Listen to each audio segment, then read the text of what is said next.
Cek. Bismillahirrahmanirrahim. Assalamualaikum warahmatullahi wabarakatuh. Innal hamdalillah nahmaduhu wa nasta'inuhu wa nastaghfiruh wa nastahdihi wa na'udzu billahi min syururi anfusina wa sayyiati a'malina may yahdihillahu fala mudilla lahu wa may yudlil fala hadiyalah. Asyhadu an la ilaha illallah wahdahu la syarika lahu wa asyhadu anna Muhammadan abduhu wa rasuluhu la nabiyya wa la rasula ba'dah. Allahumma la sahla illa ma ja'altahu sahla wa anta taj'alul hazna idza syi'ta sahla.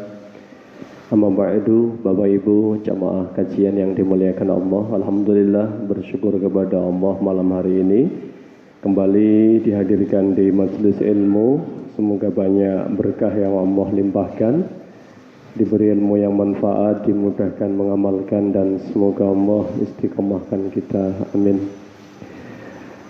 Baik, selesai kita membahas surat Al-Ahzab pada 2 pekan yang lalu ya, atau 3 pekan yang lalu. Kemudian kemarin sempat kita selingi tentang motivasi kurban. Ini sudah masuk surat baru setelah Al-Ahzab. Berdasarkan urutan turunnya surat adalah surat Al-Mumtahanah ya. Jadi setelah Al-Ahzab, Al-Mumtahanah. Jelas ini disebut oleh ahli tafsir Madaniyah. Ini turun di kota Madinah. Surat Al-Mumtahanah sesuai dengan namanya itu Mumtahanah. Ini perempuan yang diuji. Jadi ada yang mengatakan Mumtahinah di kasrah haknya. Tapi yang masyhur adalah Mumtahanah. Mumtahan itu berarti dia maf'ul bih, orang yang diuji. Kisahnya ini nggak lepas dari peristiwa perjanjian Hudaybiyah. Makanya tafsir itu sebenarnya nggak bisa lepas dari sirah ya. Makanya sirah itu sejarah, kapan ayat ini turun, temanya apa ya, konteksnya di mana, pembicaraan seperti apa. Ini babnya bab sirah. Nah, makanya sirah itu panduan. Makanya kita ingin ya, di rumah-rumah kita itu ada buku sirah. Selain tafsir, hadis, ada buku sirah itu, karena sirah itu nanti akan bicara tentang ini, ayat ini ternyata turun peristiwanya ini begitu. Nah kalau kita cuma ngaji baca Qur'annya nggak ketemu itu kapan turunnya itu ya. Baik, ini bicara sejarah dulu. Al-Mumtahanah sesuai dengan urutan turunnya adalah turun tahun ke-6 Hijriah. Peristiwa ini berbarengan dengan Nabi satu hari mimpi. Jadi Nabi mimpi, beliau mimpi masuk Mekah, umrah, tawaf, mengajak ribuan sahabat, ada 1.500 diajak. Ya, maka beliau dalam kondisi nyaman, aman, bisa tawaf di Ka'bah. Itu rindunya luar biasa. Beliau sudah meninggalkan Mekah berapa tahun? Berarti 6 tahun kan, tahun ke-6 ini. Beliau diusir dari Mekah kan tahun 13 kenabian, kemudian pindah, makanya disebut hijrah. Lah hijrah itu dihitung sejak tahun Islam itu dihitung sejak hijrahnya Nabi. Berarti kalau 6 Hijriah itu Nabi sudah 6 tahun meninggalkan Mekah. Rindunya luar biasa. Nabi itu Pak ketika mau pergi meninggalkan Mekah, itu beliau memandang lekat-lekat Ka'bah dari jauh itu ya, dan beliau mengatakan, Mekah engkau bumi yang aku paling cintai, andaikan pendudukmu tidak mengusirku, tentu aku tidak akan meninggalkan Mekah itu. Tapi memang sunatullah begitu Pak ya, setiap nabi itu sudah Allah tetapkan ujiannya, dan termasuk jauh hari ketika Nabi baru dapat wahyu pertama, konsultasi ke siapa? Waraqah ibn Naufal kan. Apa kata Waraqah itu?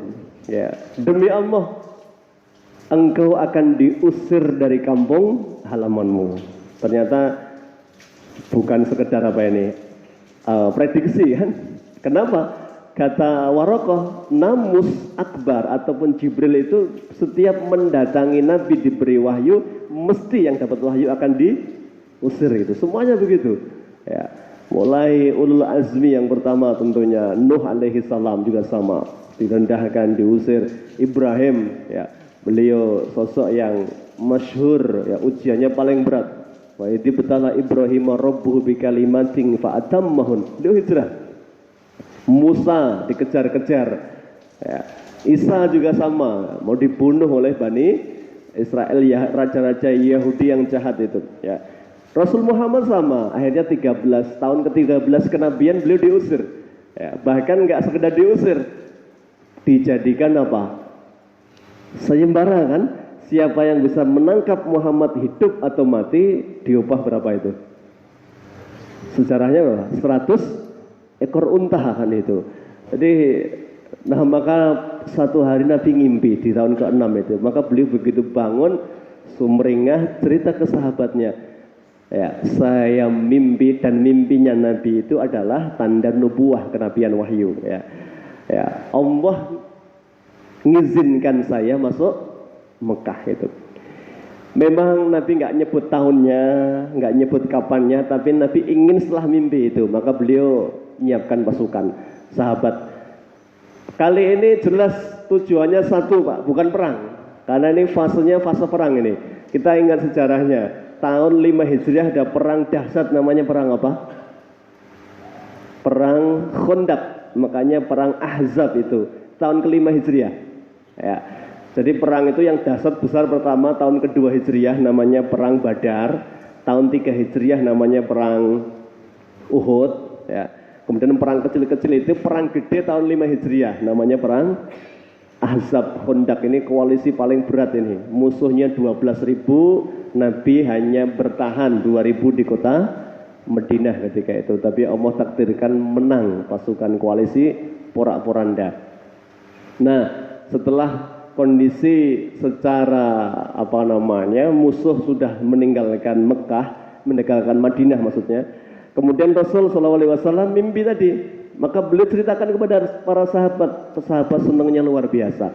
Maka Nabi ngajak persiapan, berangkatlah 1.500 dengan pakaian ihram Pak. Jadi bukan pakaian perang, nggak ada yang bawa baju besi. Pedangnya pedang yang dipakai safar. Jadi orang Arab itu punya 2 pedang. 1 pedang perang, 2 pedang safar. Lah pedang safar itu bajogo-jogo Pak. Ya nek wong desa ke sawah sangune apa? Arit lah itu. Kan bukan untuk perang kan Pak itu kan. Ya untuk jogo-jogo nek ada suket nganggur gitu Pak. Orang desa itu nek pulang nggak nyangking katanya nggak enak gitu ya. Maka biasa di kampung itu. Ini pedangnya bukan pedang perang, pedang safar Pak. Dan itu biasa, ada sarungnya, disarungkan itu. Berangkatlah Nabi naik ada 70 unta. Jadi ada yang berarti yang berangkat 1.500, ya, ada yang jalan, ada yang naik unta begitu. Singkat cerita, informasi ini bocor kedengaran orang-orang Quraisy. Maka mereka menduga Rasulullah ingin nyerang Mekah. Wah, maka mereka langsung siap siaga. Nah, maka mereka langsung siap siaga, mereka nyiapkan pasukan, ya. Abu Sufyan dan kawan-kawan, pemimpinnya yang tertinggi Abu Sufyan ketika itu. Jadi Abu Sufyan itu pemimpin tertinggi sepeninggal Abu Jahal, Abu Sufyan. Ternyata betul itu, orang kafir nggak ingin mereka kehilangan muka. Makanya mereka seudon lah ini Pak. Orang kafir itu memang, makanya Allah sampaikan wahudhu hidrakum. Ya, waspada. Ya, ini juga bagian dari apa? Bagian dari kewaspadaan seorang muslim itu. Ya. Maka waspada, orang kafir sama, mereka juga waspada dari muslim itu. Ya, akhirnya mereka menyiapkan pasukan. Nah, disinilah akhirnya Nabi betul-betul menyampaikan, kami tidak ingin berperang sama sekali. Lihat persiapan kami. Orang kafir nggak percaya Pak. Pokoknya akhirnya mereka ngutus pasukan, ngutus utusan. Yang paling masyhur ada 3 utusan. Yang terkenal adalah Suhail bin Amr. Nanti orang ini masuk Islam. Suhail bin Amr. Ya. Akhirnya betul disepakati, orang kafir juga nggak mau kehilangan muka. Kehilangan muka itu gini, kok bisa-bisanya negeri Mekah dikunjungi Muhammad dan para sahabat? Itu berarti kan satu apa ini? Tanda bahwa Mekah sudah tunduk dengan Islam kan begitu. Mereka nggak mau, mereka nggak boleh. Pokoknya nggak boleh Muslim menginjakkan kaki ke Mekah. Wah itu akhirnya Nabi juga begitu. Nggak, kita tetap akan berangkat umroh. Kita nggak perang itu. Karena kekeh, orang kafir kekeh juga. Nah mereka akhirnya ketakutan ternyata. Ini makanya salah satu mukjizatnya Nabi itu apa? Ya, nusirtu birrohbi masirata syahrin. Jadi musuh itu belum ketemu Nabi itu 1 bulan sudah dibuat gemetar sama Allah itu. Ya, makanya kenapa? Ya karena ketakwaannya kaum muslimin sahabat ketika itu. Jadi masya Allah menggetarkan Pak, baru kerungu jenenge aja itulah. Maka orang kafir juga begitu Nabi naik bahasa Betawi gimana? Lo jual, gue beli gitu ya. Gitu. Makanya begitu, karena mereka kekeh Nabi siap. Makanya ada istilah, jenengan pernah dengar namanya Bai'atur Ridwan. Bai'atur Ridwan itu Nabi sudah bersumpah di bai'ah Pak. Bai'ah mati begitu. Kita nek basa Jawane rawe-rawe rantas, malang-malang putung itu. Apa artinya? Sebentar-entekan ya Pak. Ya. Maka bai'ah itu Nabi berbai'ah itu, semua berbai'ah sama Nabi. Namanya Bai'atur Ridwan ini. Nah, ada peristiwa itu. Nah, ternyata orang kafir ciut begitu melihat Muslim sudah bai'ah mati itu. Maka mereka ganti ngutus juru damai. Sudah, kita ndak usah perang, kita gencatan senjata ini. Berapa tahun? Mereka minta 10 tahun Pak. Wah, Nabi memang dasarnya beliau cinta damai. Beliau sangat menyambut baik rencana tawaran dari Quraisy. Ya. Ini akhirnya apa? Nabi sepakat, ya sudah, kalau itu keinginan kalian, kami siap berunding. Maka diutuslah dari Nabi, ngutus Ali bin Abi Thalib, dari kubu Quraisy ngutus Suhail bin Amr. Suhail ini diplomat ulung Pak. Ini nek perundingan nggak pernah gagal ini. Jadi orang ini cerdas, bahkan lebih senior dibandingkan Amr bin As. Andai Amr bin As itu cerdas tapi masih juniornya ya. Maka Suhail kemudian diutus, maka mereka sepakat namanya nanti Sulhu Hudaybiyah. Nah, jenengan kalau pernah mendengar perjanjian Hudaybiyah, itu perjanjian gencatan senjata damai selama 10 tahun. Adapun pasal-pasalnya, para sahabat keberatan sebenarnya. Salah satunya pasalnya adalah satu, ya, selama 10 tahun ya, gencatan senjata. Siapa mau gabung ke pasukan Islam tidak akan ditentang oleh Quraisy. Siapa pengen gabung Quraisy, Islam juga tidak mempermasalahkan. Silakan. Ya. Yang kedua, ini poin yang tidak disetujui. Apa poin yang kedua? Kalau ada orang pengen hijrah dari Mekah, penduduk Mekah pengen ke Madinah, tidak boleh, wajib ditolak, dikembalikan. Ya. Tapi kalau ada orang Madinah ya, pengen kembali ke Mekah dalam arti murtad, ya, maka wajib diberi laluan, jangan dihalangi. Ya. Poin ini merugikan nggak bagi orang Islam? Seakan-akan kok penamen nek orang kafir ke Madinah nggak boleh, tapi nek orang Madinah kembali malah suruh ngasih laluan, bebas gitu ya. Poin ini nggak disepakati oleh para sahabat, maka nanti sahabat protes semua Pak, kecuali satu yang nggak protes. Siapa? Abu Bakar. Abu Bakar yakin. Umar termasuk yang protes keras. Bahkan Umar mempertanyakan, ya Rasulullah, jenengan Rasulullah toh? Iya gitu ya. Jenengan membuat keputusan ini apa perintahnya Allah? Iya, saya Rasulullah dan saya hanya menyampaikan perintahnya Allah. Masih meragukan loh, siapa sih Umar bin Khattab itu? Kalau jenengan Rasulullah, kenapa kita tunduk dengan kemauan kafir? Bukankah kita lebih tinggi daripada mereka? Ya.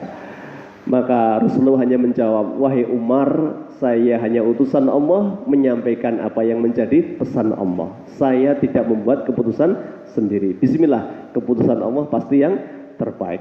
Tapi sahabat masih goncang, Pak. Ya, terbukti nanti ketika Nabi karena gagal umroh ini, Nabi tetap tahallul. Tetap apa? Gundung, motong rambut. Tahallul boleh dipotong sebagian, boleh digundul. Dan nyembelih hewan kurban ketika itu, ya, hadiyu. Maka Nabi perintahkan, cukurlah rambut kalian, potonglah domba-domba kalian atau unta-unta kalian. Satu pun sahabat nggak ada yang mau. Sampai Nabi kecewa berat, kemudian masuk ke tenda, ngomong sama istrinya Ummu Salamah. Ketika itu yang diajak safar Ummu Salamah. Manusia sudah tidak mendengar lagi apa kata nabinya. Ya. Apa kata Ummu Salamah? Beliau tidak ngompori, ya. Kalau ngompori kan wis pancen sahabat wis mulai ngeyelan, misalnya naik kompor kan begitu, Pak, sukanya manas-manasi kan itu. Tapi Ummu Salamah mengatakan, wahai Rasulullah, tidak perlu jenengan perintahkan berikutnya, cukup jenengan segera keluar tenda, manggil tukang potong rambut, sembelih hewan kurban jenengan. Bismillah. Betul, begitu Nabi keluar tenda, rambutnya dipotong, kemudian hadiunya disembelih, maka berbondong-bondong semua sahabat mengikuti Nabi Shallallahu Alaihi Wasallam. Nah, selesai ini perjanjian dibuat. Nah, perjanjian ini bagi Nabi, beliau yakin bahwa keputusan Allah yang terbaik. Maka disinilah nanti ada tema tentang tawakal kepada Allah dan husnudzon billah, prasangka yang baik kepada Allah. Ini modal berharga itu untuk menerima keputusan Allah yang terbaik pastinya. Kembali ke kisah ini. Nah, perjanjian baru ditandatangani, Pak. Sudah ada orang Mekah yang pengen masuk Islam di depan Nabi, dan itu ternyata anaknya Suhail bin Amr, sang juru runding itu malah anaknya masuk Islam, Pak. Ya, begitu sudah kadung tanda tangan, ya Nabi sudah nggak bisa apa-apa. Bahkan ketika anaknya ini akhirnya digeret, dihajar oleh siapa? Orang-orang Quraisy, ya Nabi nggak bisa bela. Ya, kami hormati keputusan yang sudah dibuat ini. Memang begitulah. Ya, setiap akad itu Muslim punya karakter menyepakatinya, nggak pernah berkhianat itu, meskipun pahit itu. Ya. Oh, akhirnya meronta-ronta dihajar di depan Nabi itu, tetap dikembalikan ke kafir itu, ke Mekah, nggak boleh ikut ke Madinah. Maka pulanglah Nabi. Nah, begitu Nabi sudah sampai Madinah, orang itu banyak sekali, Pak. Akhirnya mereka lari dari Mekah datang ke Madinah. Nabi diuji kembali. Nek nggak diterima mesake karena bakal disiksa di Mekah, kalau diterima melanggar perjanjian. Nabi tetap, ya saya akan hormati apapun yang menjadi keputusan bersama. Mohon maaf, semoga Allah berikan solusi untukmu. Ada banyak, yang paling legendaris namanya Abu Jandal, bukan Abu Janda, Pak. Ya, ya. Ini sosok yang sangat-sangat fenomenal, ya. Makanya ketika dia kemudian masuk Islam, kemudian datang ke Nabi minta pertolongan, maka Nabi nggak bisa nolong itu. Maka Nabi hanya biarkan, semoga Allah berikan solusi untuk kalian. Maka dia pinter, nggak kembali ke Mekah, tapi dia tinggal di sepanjang jalur perdagangan orang-orang kafir Quraisy. Nah, zaman dulu, Pak, namanya dagang itu rutenya yang nggak banyak. Ya, kalau orang mau ke Syam, ini Mekah, ini ke Syam, ini Madinah, lah maka dia potong jalur. Ya. Maka dia tahu tinggal di situ. Lah maka disitulah, ya, dia merampas hartanya orang-orang kafir itu. Akhirnya orang kafir kan nggak bisa nyalahkan Muslim. Wong faktanya itu bukan perintah Nabi kan ngerampok itu. Ya. Lama kelamaan mereka rugi terus ini. Ini kalau dibiarkan lama-lama kita habis nih. Ya. Jadi pilihan paling realistis untuk ke Syam itu kalau nggak lewat daerah Madinah itu harus muter ke Ethiopia, Pak. Lewat jalur mana? Habasyah, dan itu harus naik kapal itu. Nah, itu merugikan secara bisnis itu. Maka mereka mengutus Suhail bin Amr untuk apa? Membatalkan perjanjian Hudaybiyah. Nah, termasuk yang nanti dibatalkan itu adalah ketika ada perempuan-perempuan yang nanti pengen hijrah itu nggak masuk klausul, maka mereka diterima semua. Lah makanya salah satunya Al-Mumtahanah itu wanita yang masuk Islam, kabur dari Mekah, minta perlindungan ke Madinah. Maka Allah melarang nabinya menolak karena perempuan nggak masuk klausul, bahwa yang termasuk tidak boleh diterima itu nggak ada perempuan. Itu maka Nabi menerima, cuma wajib diuji dulu tentang keimanannya. Lah itulah maka disebut Al-Mumtahanah, itu kalau diterjemahkan wanita yang diuji oleh Nabi. Ya, itu akhirnya jadi judul surat Al-Mumtahanah. Ini kisahnya Pak begitu. Jadi perjanjian Hudaybiyah ya. Nah, baik, kita kembali ke surat berarti di sini. Itu latar belakangnya kenapa disebut Al-Mumtahanah. Kita masuk ayat yang pertama. Disimak. A'udzubillahi minasyaitonirrajim. Ya ayyuhalladzina amanu la tattakhidhu aduwwi wa aduwwakum awliya. Ya ayyuhalladzina amanu, hai orang-orang yang beriman, la tattakhidhu aduwwi wa aduwwakum awliya. Janganlah kalian menjadikan musuhku dan musuhmu sebagai aulia. Apa aulia? Banyak mana ya? Ada pemimpin, ada kawan setia, ada pelindung, aulia, wali. Jamaknya wali itu artinya pelindung. Hei orang beriman, janganlah kalian minta perlindungan kepada orang kafir, atau janganlah kalian tunduk di bawah kepemimpinan orang kafir. Ya. Tulquna ilaihim bil mawaddah, kalian berikan kecondongan hati kepada mereka. Jadi nggak boleh. Makanya dilarang Pak tasyabbuh. Apa tasyabbuh? Mengikuti, menyerupai. Tasyabuh itu memang nanti batasannya harus dirinci. Ya, paling tidak tasyabuh, Nabi bersabda, "Man tasyabbaha biqaumin fahuwa minhum." Barang siapa menyerupai satu kaum, maka dia termasuk golongan mereka. Lah tasyabuh dalam hal apa? Dalam hal satu aqaid akidah mereka. Ya. Jadi kalau misalnya Indonesia ini di Indonesia ada 2 tahun baru, 1 tahun baru Islam, nggak lama lagi kan Muharram. Kemudian ada tahun baru Masehi itu kalendernya siapa kalau Masehi? Ya? Kalender Islam atau kafir? Ya kafir kan? Ya. Maka tidak boleh kita ikut-ikutan memperingati itu bagian dari tasyabuh itu. Ya, nanti ada pun rinciannya itu tasyabuh memang dirinci oleh para ulama. Karena ada sesuatu yang itu sudah menjadi umum. Ya, misalnya orang Yahudi, jenggotan nggak orang Yahudi?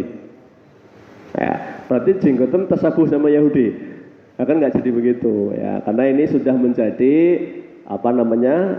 yang melekat pada kaum muslimin ditiru oleh Yahudi. Itu bukan tasyabuh namanya ya. Jadi tasyabuh ini harus hati-hati dalam hal apa, dirinci dulu. Tulquna ilaihim bil mawaddati wa qad kafaru bima ja'akum minal haqq. Kenapa tidak boleh ya memberikan loyalitas kepada orang kafir? Karena mereka ini sudah kafir terhadap yang dibawa Nabi. Artinya apa? Menolak Islam. Lah makanya Pak, kafir itu istilah apa artinya kafir? Menutup. Kafarah itu menutup itu ya. Makanya orang yang menutup diri dari Islam disebut kafir. Nah, itu artinya istilahnya dalam Islam itu. Sama agama mereka mengatakan yang tidak masuk agama kami domba tersesat itu. Nah, itu nggak melecehkan, itu istilah mereka itu. Nah, cuma ini digoreng oleh orang-orang liberal bahwa kafir ini merendahkan. Ya, padahal kafir itu istilah siapa yang menutup diri nggak masuk Islam, Allah sebutkan kafir itu ya. Kenapa mereka tidak boleh kita tunduk kepada mereka, cinta kepada mereka? Karena mereka menolak kebenaran dari Allah ya. Kafaru bima ja'akum minal haq yukhrijunar rasula wa iyyakum. Belum lagi mereka mengusirmu dan mengusir Rasul dari mana? Mekah. Nah, antu'minu billahi rabbikum ya. Kenapa kalian diusir dari Mekah? Itu karena kalian beriman kepada Allah ya. Jadi orang kafir itu nggak suka dengan Islam itu bukan karena motif apapun. Motifnya ya satu, karena Muslim beriman kepada Allah. Itu persis seperti Ashabul Ukhdud itu Pak. Wa ma naqamu minhum illa ayyuminu billahil azizil hamid. Mereka dibakar ke tungku-tungku di zaman Ashabul Ukhdud itu bukan karena salah, bukan karena menentang, tapi karena mereka beriman. Coba kayak kasus tukang sihirnya Fir'aun. Nah, ketika mereka adu sihir kalah sama Nabi Musa, mereka langsung sujud kan? Dan mereka mengatakan kami beriman dengan Tuhannya Musa. Oh, Fir'aun nggak terima. Kalian berani-beraninya beriman belum izin sama saya. Ya. Jadi itu melecehkan bagi Fir'aun beriman itu. Makanya Fir'aun mengancam akan membunuh mereka. Jadi mereka dibunuh karena iman. Sama, awas sampaikan. Orang kafir itu nggak suka sama kalian karena iman kepada Allah kalian itu. In kuntum kharajtum jihadan fi sabili wabtigha'a mardati. Kalau kalian keluar jihad di jalan Allah mengharap ridhonya Allah, mereka lebih gak suka lagi ya. Tusirruna ilaihim bil mawaddah. Bahkan kalian diam-diam memberikan kecintaan kepada mereka. Wa ana a'lamu bima akhfaitum wa ma a'lantum. Dan saya ngerti semua apa yang kalian sembunyikan, apalagi yang kalian tampakkan. Wa may yaf'alhu minkum faqad dhalla sawa'as sabil. Barang siapa melakukan itu, dukung kafir, cinta kepada orang kafir, Allah sampaikan dia telah tersesat dari jalan yang benar. Nah, bicara ayat ini tentu bicara asbab nuzul. Apa asbab nuzul? Sebab turunnya ayat. Anna sababan nuzuli hadhil ayatil karimati fi qissati Hatib bin Abi Balta'ah. Ya. Jadi kisah ini Pak turun karena ada sahabat yang membocorkan rahasia Nabi, namanya Hatib bin Abi Balta'ah. Nah, ini peristiwanya Nabi pengen menaklukkan Mekah Pak. Nabi kenapa? Untuk penaklukan Mekah itu Nabi sangat rapi. Bahkan sahabat yang paling dekat Nabi namanya Abu Bakar enggak dikabari ya. Istri Nabi enggak diberitahu. Sampai Abu Bakar tuh penasaran. Nabi hanya mengatakan persiapan, pedangnya diasah, panahnya disiapkan, kuda-kuda dilatih ya, kita akan menghadapi hari besar. Itu hanya Nabi hanya sampaikan kisi-kisinya, enggak ngerti tujuannya mau kemana itu. Maka semua penasaran Pak ya, penasaran semuanya, termasuk Abu Bakar itu berkali-kali datang ke rumah Aisyah, Nduk, jane mau kemana kita ini itu ya, enggak ngerti Pak, Nabi juga enggak pernah cerita itu. Jadi makanya enggak semua rahasia itu diceritakan ke istri Pak itu.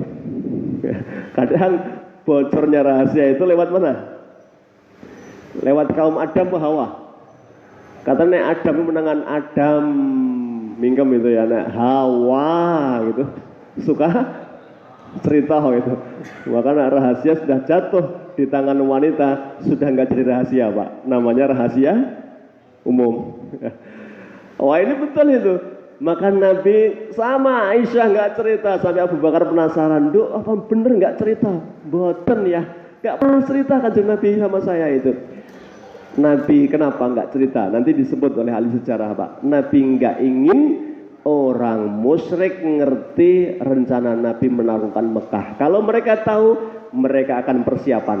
Dan kalau mereka persiapan, mesti terjadi perang. Dan kalau perang, mesti tertumpah darah di tempat paling suci di muka bumi, yaitu di depan Ka'bah. Maka Nabi nggak ingin. Nabi pengennya apa? Ibarat kata orang serangan fajar. Nah, diam-diam Pak.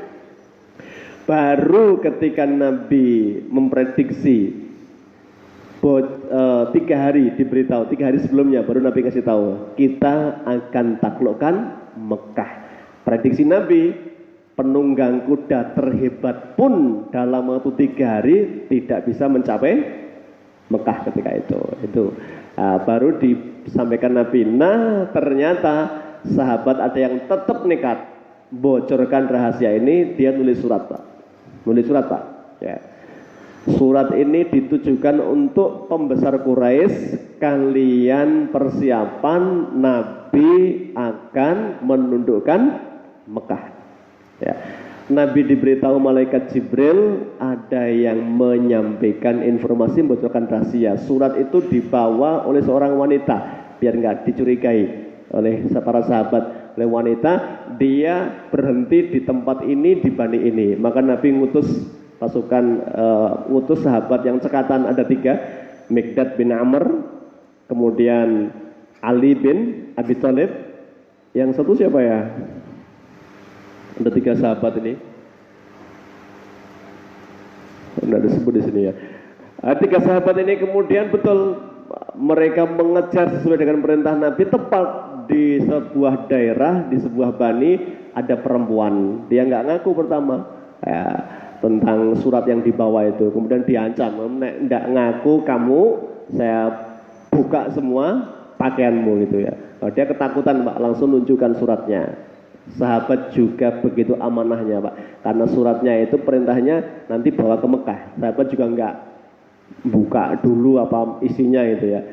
Begitu dibuka di Mekah, di Madinah Pak, dibaca Nabi itu, Masya Allah di depan para sahabat, dari Hatib bin Abi Balta'ah ya, kepada pembesar Quraisy, hati-hatilah persiapan ya, bahwa Rasul dan sahabat akan menaklukkan Mekah.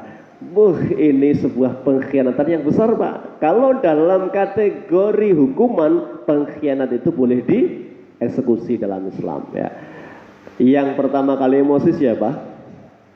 Umar bin Khattab. Ya Rasulullah, biar saya selesaikan pengkhianat ini ya. Munafik ini biar saya selesaikan. Tapi Nabi mengatakan jangan. Ya. Bukankah Hatib bin Abi Balta'ah ini ikut perang Badar? Bukankah Allah sudah menyampaikan bahwa i'malu masyitum qad ghafartu lakum, wahai ahli Badar, ya ahli Badrin, i'malu masyitum, wahai kalian yang ikut perang Badar, perbuatlah apa yang menurut kalian ingin perbuat, silahkan berbuat apapun, qad ghafartu lakum, semua dosa kalian sudah saya ampuni ya. Ini pasti ada alasan kenapa Hatib sampai berkhianat ini. Pasti ada alasan. Kita tanya dulu Hatib itu. Itu Nabi bijaksana luar biasa ya. Jadi Umar wis gedem-gedem Pak, wis ndang apa namanya? Mateni kan gitu ya. Maka Nabi mengatakan, Hatib kenapa kamu tulis surat itu? Maka Hatib menjawab Pak di sini ya. Dia menyatakan, ya Rasulullah, saya menulis surat bukan karena berkhianat dan bukan ingin membantu orang kafir. Cuma saya ingin mengambil hati mereka ya Rasulullah. Kalau kaum muslimin hari ini yang sudah hijrah bersama kita di Madinah ini, mereka rata-rata penduduk asli Mekah. Dan mereka punya kerabat-kerabat di sana yang melindungi nanti kalau Mekah diserang. Sementara saya dulu pendatang. Maka saya nulis surat itu harapannya nanti mereka utang budi sama saya. Sehingga keluarga saya dilindungi oleh mereka. Sama sekali saya tidak berubah keyakinan bahwa saya masih muslim, tidak condong kepada kekafiran. Cuma saya berarti apa? Keluarga saya ya. Maka Nabi kemudian memaafkannya dan mendoakan kebaikan untuk Hatib, menasihatinya jangan mengulangi lagi. Nah turunlah ayat pertama ini Pak. Jadi ayat ini turun terkait sahabat Hatib bin Abi Balta'ah perbuatan itu jelas Pak berkhianat, tapi karena ini pengikut perang Badar. Jadi ada Pak, semua perang itu sahabat banyak yang ikut, tapi yang disebut ahli itu hanya satu, ahli Badar. Nggak ada ahli Uhud, ahli Khandaq, ahli apa lagi perang-perang Nabi, nanti Tabuk, ahli Khaybar, nggak ada, hanya ahli Badar ya. Bahkan jadikan selawat kalau di Indonesia kan. Gimana selawatnya itu? Bi ahlil badriyah Allah, nah gitu ya, ya. Namanya ini selawat Badar Pak ya. Ini maknanya mereka pengen apa ini memberi kalau dalam konteks ini syafaat ini memang harus dirinci itu ya. Jadi syafaat itu apa nama wasilah mereka bertawasul. Nah tawasul itu dalam kajian Ahlussunnah wal Jamaah itu ada yang dibolehkan, ada yang enggak. Yang sepakat dibolehkan jelas adalah tawasul bil ahya, tawasul bi asma'i wa sifat, sama tawasul bi a'malis soleh, dengan amal soleh masing-masing ataupun dengan orang yang masih hidup dan soleh itu. Karena dia ikut perang Badar dibiarkan oleh Nabi. Kemudian Nabi meminta Umar bin Khattab untuk memaafkannya karena dia berbuat bukan karena berkhianat, tapi karena ingin agar keluarganya dilindungi oleh orang-orang Quraisy. Nah, ini. Baik, itu latar belakang asbab nuzulnya. Nah, makna tafsirnya adalah di sini yang pertama jelas ini adalah nahyi, larangan berarti la tattakhidhu aduwi wa aduwakum auliya. Janganlah kalian jadikan musuhku dan musuhmu sebagai pemimpin. Nah, ini nanti ada Pak pembahasan boleh enggak kita berbuat baik sama orang kafir. Nah, ada ayatnya. Boleh. Kafir yang mana?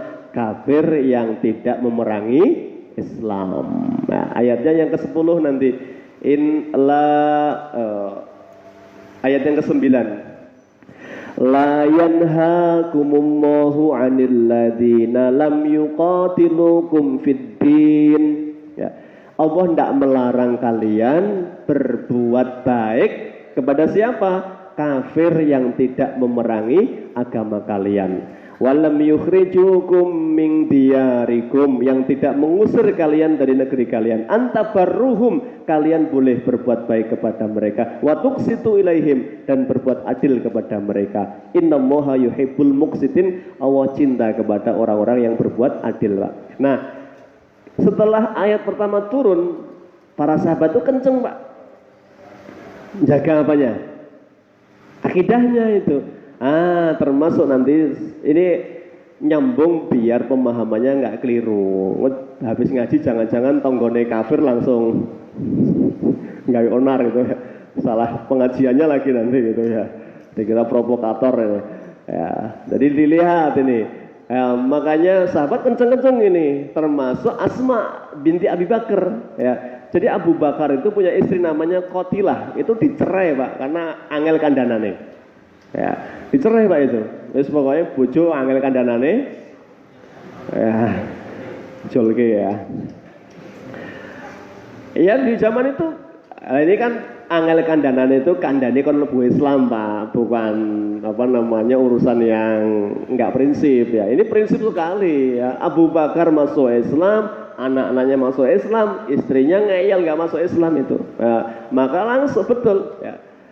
Maka ibunya ini sering sekali kangen ke anaknya, tapi anaknya kenceng. Pokoknya ibunya dodok lawang ora dibuka ke Pak. Ya. Dulu sahabat kenceng-kenceng itu. Bahkan ketika Abu Sufyan itu, Abu Sufyan kan kafir, anaknya namanya Ummu Habibah, dinikahi sama Nabi ini. Jadi Nabi itu mertuanya ya kafir itu, siapa? Abu Sufyan itu. Abu Sufyan itu dodok lawang ke tempatnya Ummu Habibah, begitu ngerti sing teko bapak itu langsung, ada apa? Ada perlu apa ke sini itu? Nah, bahkan ketika mau duduk langsung ditarik karpetnya Pak, digulungin, najis Pak sampean itu. Ya, bapak ini. Ya, itu awal-awal ketika ayat-ayat ini turun. Nah, nanti ayat ke-10 ini menjawab, ayat ke-8 menjawab itu. Maka Asma nggak berani bukakan pintu untuk ibunya. Maka dia ngutus pembantunya. Coba tanyakan sama Rasulullah, boleh nggak ibu ke rumah tak buka ke lawang? Itu Pak. Akhirnya apa? Dapat jawaban dari Nabi. Turunlah surat Al-Mumtahanah ayat yang ke-8 ini. La yanhakumullah. Allah nggak ngelarang orang kafir yang berbuat baik kepada kalian, kalian juga baik kepada mereka. Akhirnya dipersilahkan ibunya itu. Ya, bahkan di situ menjamu makan ibunya, bahkan ibunya memberikan oleh-oleh. Nanti akhirnya masuk Islam. Siapa? Ini mantan istrinya Abu Bakar ini masuk Islam akhirnya. Ini perihal kondisi. Nah, ini ayat pertama ini kondisi perang, Pak. Nah, kondisi perang itu wis kenceng-kencengan ya. Musuh menganggap muslim ya musuh, muslim menganggap kafir ya kudu musuh. Lah nah ayat ke-8 ini kondisi damai. Ya, maka nanti juga ayat-ayat lainnya mendukung. Misalnya ketika saat di Nabi Waqqas, dia ibunya Masya Allah sayangnya luar biasa, tapi satu mintanya, jangan ikut-ikutan gerombolannya Muhammad itu. Ya, si ibu nggak seneng pokoknya kamu serawung sama orang-orang itu. Ya. Bahkan ibu nggak nganggap kamu anak kalau masih serawung sama mereka itu. Tinggalkan mereka. Ya, maka bingung siapa saat Nabi Waqqas kan nanya sama Nabi, baiknya saya gimana ya Rasulullah itu? Saya nggak ingin disebut anak durhaka karena ibunya patani tiap hari gitu. Tapi saya nggak mungkin ninggalkan hidayah ini. Maka turun surat Luqman ketika itu ya, wa in jahadaka ala an tusyrika bima laisa laka bihi ilmun fala tuti'huma. Maka kalau mereka memaksamu untuk keluar dari Islam, jangan kamu taati. Nah, jadi nggak taat untuk urusan yang begitu tidak termasuk anak durhaka. Tapi Allah pesan wasahibhuma fid dunya ma'rufan, tapi bergaulah yang baik dengan orang tuamu. Ya, tetap ya. Makanya ketika ada kisah-kisah ya anak berbakti kepada orang tua, memang Islam nggak maksa Pak, nggak boleh ya. Misalnya gini, ayah saya mau pulang tapi ayah wajib masuk Islam itu. Nah, itu masuk ngancam nggak? Ya. Jadi Islam itu nggak boleh mengancam, la ikraha fiddin, nggak ada pemaksaan dalam beragama itu. Ya. Ini, ya, itu nanti menjadi tugasnya adalah berdakwah dengan hikmah. Lah maka lihat kemarin kita Idul Adha, temanya kan Nabi Ibrahim, bagaimana lembutnya beliau berdakwah. Ya. Udah Isya ya. Jadi itu perlu difahami Pak, konteksnya dalam kondisi perang, dalam kondisi jelas ini tidak damai, dilarang berlembut-lembut dengan orang kafir. Nah dalam kondisi nggak perang boleh berbuat baik kepada mereka, ya tentunya dalam urusan dunia, bukan urusan agama. Nggak boleh Pak, urusan agama, tonggone meh Natalan melu gawe roti, ya melu apa ini, harus gereja. Ya ini, ya sudah lakum dinukum waliyadin kalau agama Pak, kalau agama. Tapi nek kerja bakti, harus nggak mandang agama kerja bakti ya sudah. Mosok mengkersi selokan dan takoni sampean muslim apa enggak itu? Ya kesuwen ya. Ya. Makanya dipahami konteks dalam sebuah ayat itu mesti ada asbab nuzulnya. Kapan ayat ini turun? Ayat ini turun pada peristiwa perang. Nah, adapun nanti surat Al-Maidah yang masyhur kemarin misalnya gimana itu Al-Maidah yang masyhur kemarin itu yang gegerkan Jakarta itu ayat berapa itu 51 Allah berfirman kan terkait dengan larangan itu ya ayyuhalladzina amanu la tattakhidul kafirina awliya min dunil mu'minin. Hai orang-orang mukmin, janganlah kalian jadikan orang kafir pemimpin selain orang beriman. Nah, ini memang berlaku ayat ini. Artinya dalam kondisi sekarang pun Islam itu ngajari ya kalau ada pilihan muslim dengan kafir, jelas Allah larang kita memilih kafir meninggalkan yang beriman itu. Baik, ini ayat pertama ya, baru belum selesai ya ayat pertama ini. Ya, nanti Allah bantah itu kalau Hatib alasannya saya nulis surat itu bukan khianat tapi saya ingin keluarga saya dilindungi. Nah, Allah sampaikan ini ya. Tulquna ilaihim bil mawaddati ya. Nanti ayat berikutnya iyaskofukum ya. Kamu itu meskipun baik sama kerabatmu yang kafir, kebaikanmu tidak bermanfaat untuk akhiratmu, itu kata Allah. Ya, kenapa? Nanti yang berkumpul di akhirat itu hanyalah yang satu iman. Makanya Allah sampaikan walladzina amanu wattaba'athum dzurriyyatuhum biimanin alhaqna bihim. Dan orang beriman diikuti imannya oleh anaknya, keturunannya juga beriman. Allah sampaikan alhaqna, kami perjumpakan mereka di mana? Di surga kelak. Syaratnya satu, iman. Imannya sama, Pak. Nah, kalau ada satu keluarga bapaknya muslim, ibunya kafir, ini bisa kumpul nggak di akhirat?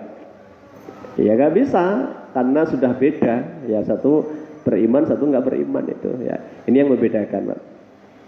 Baik, ada revisi Pak, tadi saya keliru ngomong tadi ya. Tadi tempatnya namanya Daumatul Jandal, bukan Abu Jandal, jadi gara-gara Abu Jandal kan. Namanya Abu Bashir, ya itu. Jadi yang ngerampok orang Quraisy itu karena ditolak Nabi bukan Abu Jandal ya, itu namanya Abu Bashir ya. Tempatnya Daumatul Jandal itu yang disebut itu ya. Ini, jadi nek Abu Janda yang error itu ya, itu jelas konyol itu ya, jadi bukan sesuatu yang ada sejarahnya. Nah itu ya, itu. Baik, kita fokus kepada ayat 1, besok insya Allah kita lanjut pada ayat yang kedua. Jadi temanya ini sudah pada tema tentang muamalah. Nah, jadi ada batasannya Pak Islam ini, kapan boleh muamalah dengan orang kafir, kapan nggak boleh ya, karena muamalah itu ada batasnya ya. Semua urusan dunia boleh Pak, kecuali ada larangannya nanti. Nah, makanya bisnis nggak dibatasi, kerja juga boleh selama nggak merendahkan agamanya. Ya, kecuali kerja merendahkan agamanya, Pak. Suruh habis kayak dulu misalnya kerja sama orang Jepang, tiap pagi suruh menghadap matahari, kemudian upacara apa itu? Sekere atau apa itu? Nundukkan badan ke matahari. Luar jelas ya begitu, itu segera tinggalkan, cari pekerjaan yang jelas. Itu jelas merendahkan agama, tidak boleh Pak ya. Atau kerja ikut orang kafir buat apa? Patung apa itu ya, disembah-sembah oleh mereka, jelas itu pekerjaan yang menghinakan agama Allah, jadi nggak boleh.